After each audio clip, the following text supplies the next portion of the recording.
তুই কলেজে যাচ্ছিস না কেন?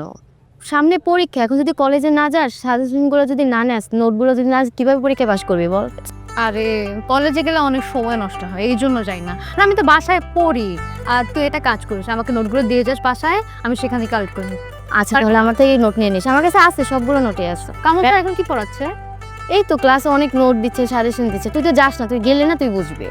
আমার মনে আর হয় পরীক্ষার জন্য তো লাগে নোটগুলো, ইমার্জেন্সি দরকার। না, আমার কাছে না এই মানে যাওয়া তারপরে আবার আসা, এসে না আমি না সময় পাই না। তুই আসলে অলস রে। আমি অলস না, আমি সময় সচেতন। ও তাই? হ্যাঁ, পরীক্ষা পাস করতে গেলে নোটগুলো তো দরকার, এটা তো নোটগুলো বুঝতে তোর হবে। কাছ থেকে নিয়ে নেবো, শেষ হয়ে গেল তো। কারণ আমি ওখানে যাব, যে কোচিং শেষ হয়ে গেলে, ক্লাস শেষ হয়ে গেলে তোরা 1 ঘন্টা ধরে গল্প করিস, ছাড়িস আমাকে, তুই বল।